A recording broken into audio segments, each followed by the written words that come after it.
오늘은 스바냐에 대해서 말씀을 드리겠습니다.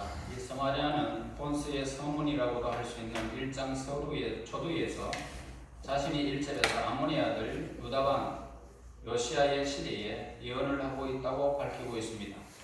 이 점에서 전혀 논리의 여지가 없는데, 다만 이 문서가 되는 것은 스바냐가 요시야 왕 몇 년에 활동했는가 하는 것입니다.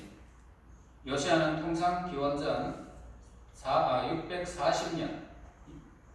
640년부터 609년까지 통치했던 것으로 알려져 있습니다. 스바냐가 예언했던 이 니느웨 함락 사건은 요시야 통치 말년에 일어났습니다. 그리고 이로 미루어서 그의 예언은 이 사건 얼마 전에 행해졌음이 분명하게 오늘 우리에게 가르쳐주고 있습니다. 그러나 이 시기가 과연 선한 왕 요시야의 대개혁 이전인가 아니면 이후인가, 그리고 그 둘 다 아니면 대개혁 진행되던 바로 그 기간 동안인가 하고 하는 것은 분명하게 그렇게 성경에서 기록은 하지 않습니다. 그래서 2절과 3절에 보면 여호와께서 이르시되 내가 땅 위에서 모든 것을 멸절하리라. 내가 사람과 짐승을 침멸하고 공중의 새와 바다의 고기와 거칠게 하는 것과 악인들을 아울러 침멸할 것이라. 내가 사람을 땅 위에서 멸절하리라. 나 여호와의 말이니라. 오늘 이 니느웨의 그 백성들이 멸절될 것을 오늘 이 본문에서 가르쳐주고 있습니다. 그래서 이 말씀을 기록하게 만들었던 당시의 상황이나 이 말씀이 선포되고 있는 대상, 그 당시에 유대인들을 짐작해 보아도 그 두려움은 조금도 줄어들 수가 없을 만큼 두려움이 오늘 이 말씀 속에 포함되어 있습니다. 스바냐 생존 당시에 유대인들은 믿을 수 없으리만치 그들은 타락해 있었습니다. 스바냐는 여기서 부스디아족에 의한 이 아시아 침공을 계기로 그러한 예언을 하게 되었던 것입니다. 그가 예루살렘 성벽 꼭대기에 서서 바깥 세상을 내려다 보면서 온 땅에 풀 한 포기도 그리고 나무 한 그루 없이 황폐해져 있었던 것입니다. 그래서 그는 주변 국가들의 국토 또한 저들 스구디아족에 의해서 얼마나 유림당하고 황폐하게 되었던가 하는 것을 상기해 내고는 거기서부터 곧바로 이 심판에 대한 자신의 생각을 표현할 아주 적절한 신뢰를 발견했던 것입니다. 그는 스구디아족에 열을 지어서 다니면서 불을 지르고 창과 칼을 휘두르면서 동방의 풍요로운 이 자연을 온통 휩쓸어 황폐케 했던 것입니다. 하나님께서는 이 지면에서 모든 것을 쓸어버리고 없애겠다 오늘 말씀을 하고 있습니다. 다시 말해서 인간의 죄악에 대해서 더 이상 참지 못하시는 하나님께서 마치 스구디아족이 나라를 이어 국토를 유린하고 다녔던 것처럼 온 세계를 벌거벗겨버리고 황량하게 만들어버리겠다라는 것입니다. 그러나 하나님의 자비와 은혜가 담겨 있음을 우리는 늘 성경에서 보아 알 수 있습니다. 먼저 광범위한 사랑에 대한 것입니다. 스바냐의 예언은 모든 문명화된 세계, 그 자신이 알고 있는 전 세계를 포괄하고 있습니다. 우리는 보통 히브리 선지자들이 오로지 자기의 종족과 관련된 것에만 관심을 쏟고 또 매우 편협하고 배타적인 사람들이다 라고 우리는 그 유대인들을 알고 있습니다. 그러나 그렇게만 생각하였다면 우리는 그들에게 큰 잘못을 범하게 될 것이라는 사실을 우리는 염두에 두어야 합니다. 그들은 참으로 가장 고귀하고 가장 신실된 애국자들이라는 것을 우리에게 가르쳐주는데, 그들은 가장 배타적, 다시 말해서 자기만을 위한 것이 아니라 그 반대로 가장 포용력을 지니고 있는 사람들이었음을 말씀해주고 있는데요. 그들 중에서는 자국의 한계를 뛰어넘어서 온 세계 부귀와 평화를 바라던 사람들이 많았다는 것입니다. 그래서 그런 의미에서 우리는 그들의 예언이 온 세계에 퍼져나가게 되어졌고, 특히 심판에서도 하나님의 자비로운 목적이 이에 숨겨져 있음을 우리에게 가르쳐주고 있습니다. 이것이 바로 하나님을 믿는 그들의 사랑이었습니다. 히브리 선지자들은 이 사람으로서 인류 전체의 단순한 유익뿐만 아니라 그들이 가질 수 있는 최선의 행복까지도 하나님께 구하였던 것을 보게 됩니다. 그리고 가장 고귀하고 온유한 인간성이 있었습니다. 그들은 인간을 만물의 영장으로 이렇게 지켜 세웠지만은 동시에 동물에 대한 이런 배려를 잊지 않음을 보게 됩니다. 그들은 인간적인 동시에 너무나도 자비로웠던 것을 보게 되고, 또 현대에 와서는 인간을 단지 광대한 우주에 가득 찬 수많은 생명들 중에 하나로만 여기는 것이 일반화되어졌던 겁니다. 그리고 인간을 단지 육체의 물질적인 법칙에 의해서 조종되는 한낱 유기물 정도로 생각하게 되었습니다. 그러나 히브리 선지자들은 그것과 전혀 다른 견해를 가지고 있었습니다. 그것은 분명 탁월한 영적 통찰력으로부터 그 선지자들에게 나온 것이었습니다. 그래서 그들은 인간이 비록 하나님의 이 주권 아래 있지만은 모든 자연의 힘과 법칙을 다스리는 자연의 주인이다 라고 여겼던 것입니다. 그리고 이처럼 인간의 위에는 오직 하나님밖에 없으며 나머지 모든 세상은 다 인간의 발 아래 있다라고 믿었던 그들의 인간에 대한 관념은 그것이 비록 과학이 미발달된 시대에 생겨났다라고 하지만 인간의 마음이 가장 깊은 곳에서 우러나오는 욕구를 만족시켜주는 위대한 그런 생각을 선지자들이 가지고 있었던 겁니다. 또한 하나님의 선지자들은 하나님의 자비로우심을 증거하셨습니다. 모든 히브리 선지자들은 비록 심판의 경고는 그렇게 엄한 목소리로 전했지만 심판의 궁극적 의미는 바로 하나님의 자비라는 것입니다. 그리고 하나님께서 인간으로 하여금 온갖 슬픔과 그리고 고난을 맛보게 하시는 것은 결국에 가서 그를 진정으로 그들을 사랑하고 그들을 끌어안기 위한 그런 하나님의 사랑을 깨닫기 위한 하나님의 선하신 그런 섭리 중의 하나인 것을 우리에게 가르쳐 줍니다. 스바냐 선지자 당시 이 유대인들의 멸망과 함께 그들의 모든 제약이 소멸될 것임에 대해서 기뻐할 때 그의 마음 한가운데는 바로 심판의 자비에 대한 생각이 지배적이었던 것을 우리는 알게 되어집니다. 이처럼 인간이 구원받기 위해서는 고통을 이해할 수 있다는 겁니다. 우리가 구원받기 위해서는 고통이 있어야 된다.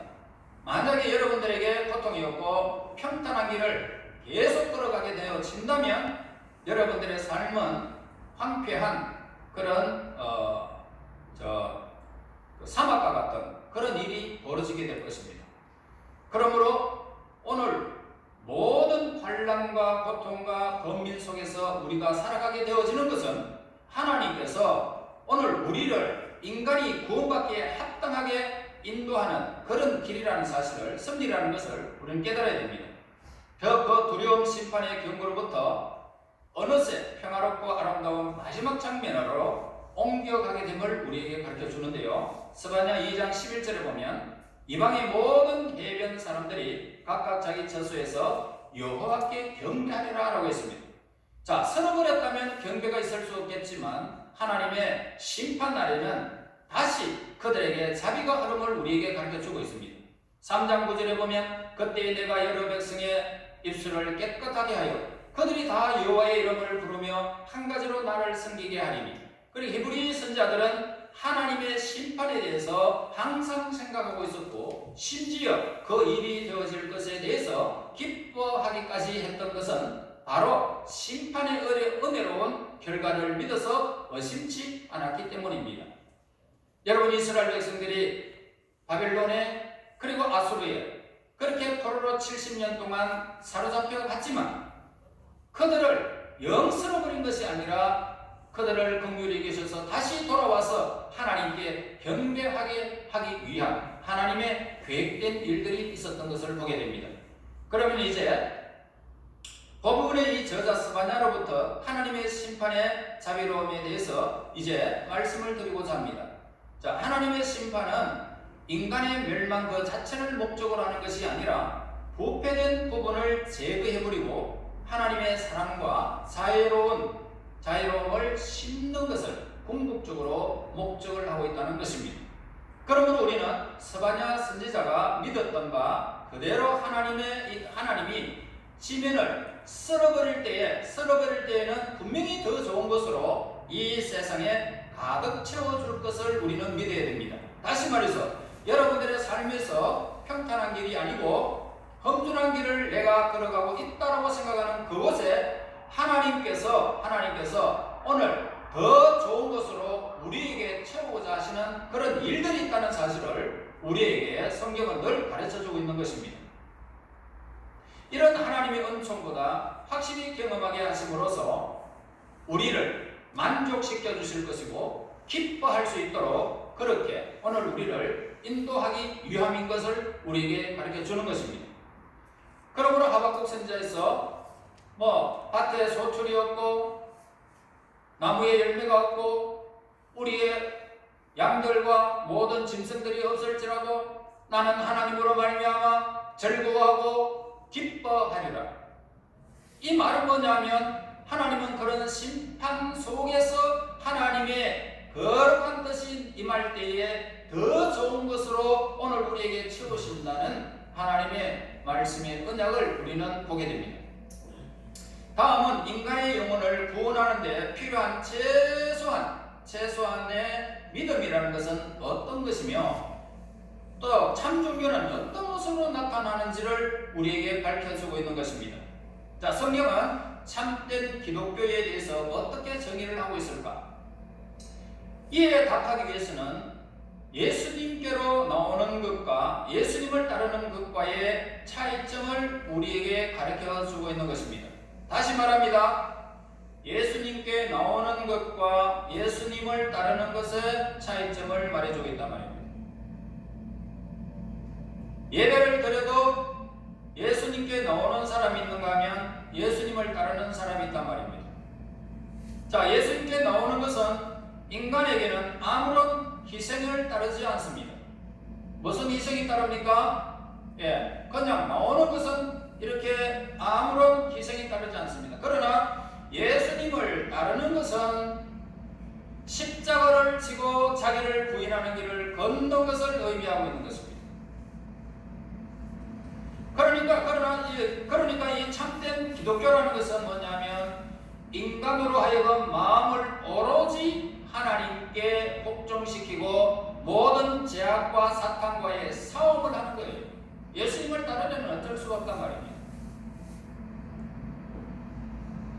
만약 인간이 살아있는 믿음으로서 예수님 안에 있는 이 진리를 진심으로 받아들였다면 그 사람은 과연 단호한 태도를 취하지 않을 수 있느냐는 말입니다.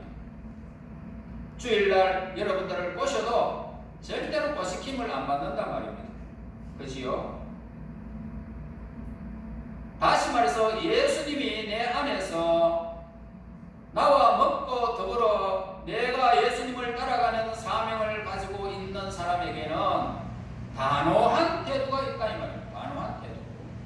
만약 형식이라는 것이 인간의 마음을 대신하게 되어진다면 그것은 자신의 믿음을 과시하기 위해서 도를 넘어선 것입니다. 그러니까 어떤 사람은 거기에 악수를 하면 거룩한 척 하는 사람들이 있습니다. 외면으로 어떤 것을 과시하기 위해서 그렇게 모양새를 갖추는 사람들이 있단 말입니다. 그러나 단호함이라는 것은 뭡니까? 단호함이라는 것은 또한 자선을 베푸는 것도 아니고 정기적으로 예배를 참석하는 것도 아닌 것입니다. 믿음에 있어서 단호함이라는 것은 바로 고요함 가운데 타오르는 열정인 것입니다.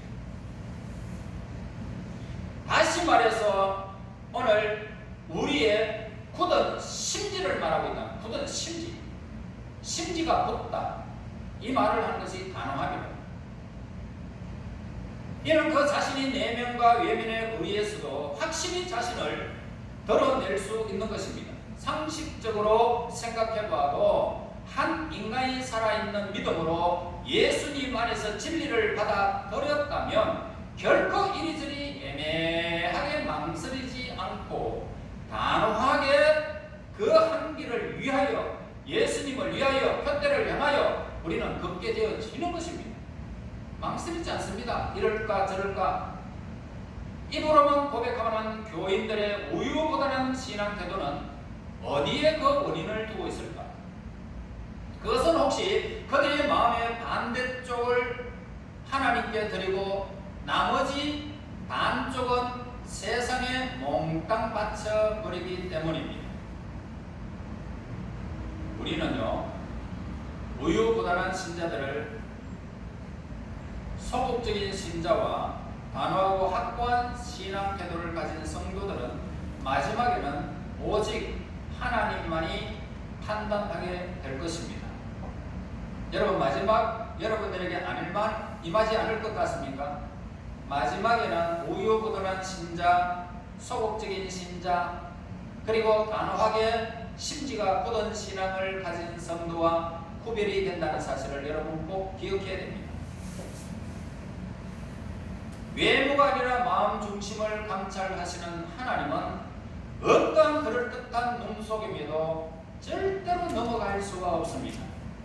사람들은 속일 수 있고 넘어갈 수 있고, 그리고 여러분들 거짓말로 여러분들을 합리화할 수는 있습니다. 하나님은요, 우유부단한 교인들을 지면에서 쓸어버릴 것이다 라고 말씀을 하고 있습니다. 무서운 심판의 메시지입니다. 이스라엘 백성들이 하나님을 섬기려거든 하나님을 섬기고, 우상을 섬기려거든 우상을 섬기라. 너희들이 중간에서 머뭇머뭇하지 마라. 엘리야 선지자가 외쳤듯이 오늘 우유부단한 성도들이 이스라엘 백성들에게 너무너무 많았던 것입니다. 이걸 하나님이 얼마나 미워하시는지 나 너희들을 쓸어버리겠다 했습니다. 마지막 심판날에 이 세상에서 지금까지 세상과 하나님 사이 양다리를 거치고 자기 편리한 방법으로 살아온 사람들에게 불신자와 마찬가지로 자비가 없는 심판이 우유부단한 성도들에게 내려질 것을 우리에게 가르쳐주고 있는 것입니다. 그러므로 지금이라도 여러분, 하나님 앞에서 결단의 시간을 가져야 한다는 말입니다. 나는 무슨 일이 있어도 하나님 편에 설 것이며, 내가 이 땅에 수많은 일을 당해도 나는 하나님을 바라보리라. 여러분, 이 결심이 있으면 여러분들은 심지가 굳은 성도가 될 것이고, 마지막 우리 예수님을 만났을 때에 칭찬과 영광이 주어질 것입니다. 그렇지 않으면 심판의 주인공이 되고 말 것입니다.